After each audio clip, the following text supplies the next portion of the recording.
Bacaan Liturgi Rabu 15 Desember 2021, Hari Biasa Pekan Advent ketiga. Bacaan dari kitab Yesaya. Beginilah firman Tuhan.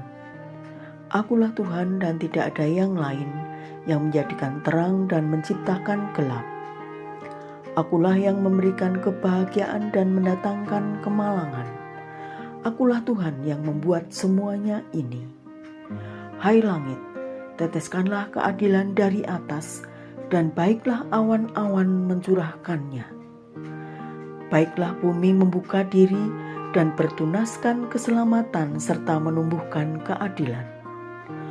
Akulah Tuhan yang menciptakan semuanya ini. Sebab beginilah firman Tuhan yang menciptakan langit dan bumi. Dialah Allah yang membentuk, menjadikan, serta menegakkan bumi, yang menciptakan bumi bukan supaya kosong, melainkan supaya didiami orang. Beginilah firman-Nya. Akulah Tuhan dan tidak ada yang lain. Akulah Tuhan, tidak ada yang lain. Tidak ada Allah selain aku. Allah yang adil dan juru selamat, tidak ada yang lain kecuali aku. Berpalinglah kepadaku dan biarkanlah dirimu diselamatkan, hai ujung-ujung bumi. Sebab akulah Allah dan tidak ada yang lain. Demi aku sendiri aku telah bersumpah. Dari mulutku telah keluar kebenaran, suatu firman yang tidak dapat ditarik kembali.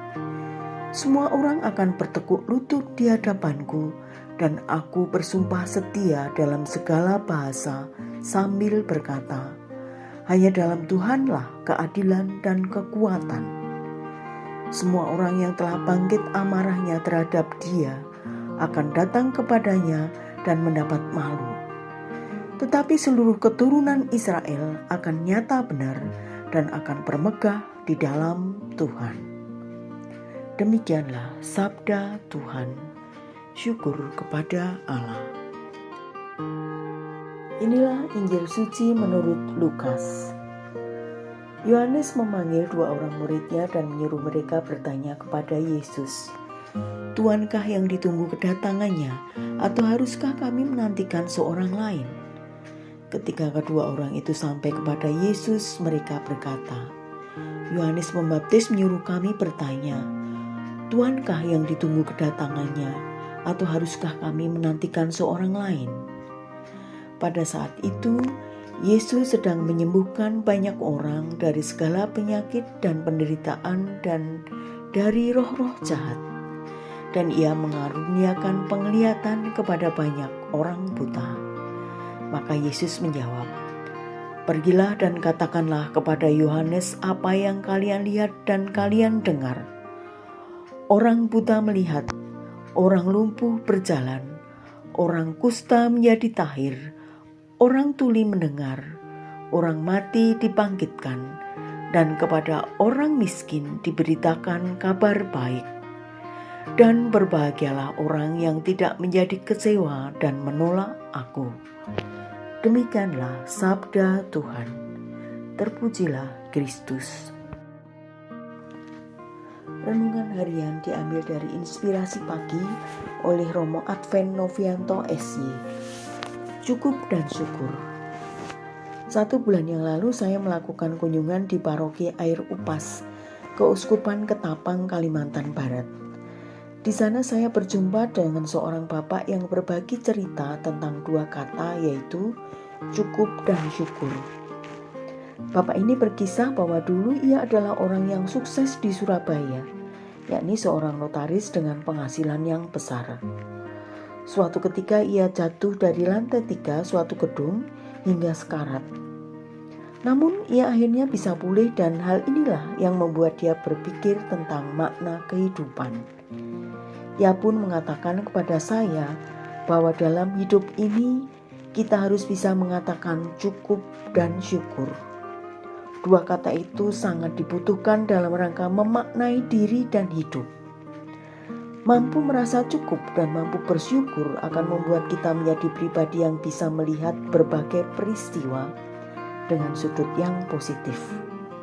Ini akan membuat hidup kita menjadi lebih tertata. Ini juga akan mengarahkan diri kita untuk melangkah dengan rasa cinta dan syukur atas rahmat Tuhan.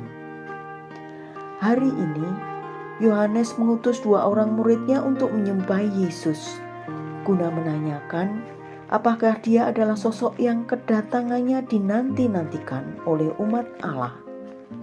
Yesus selalu mengajak mereka untuk melihat hal-hal yang dilakukannya dan mengambil keputusan sendiri.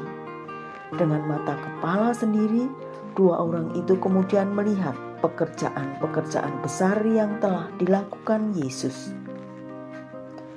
Masa Advent adalah juga masa di mana kita diajak untuk mengingat kembali segala rahmat Tuhan kepada kita. Kita diajak untuk menuliskan kembali pengalaman cinta Tuhan kepada diri kita.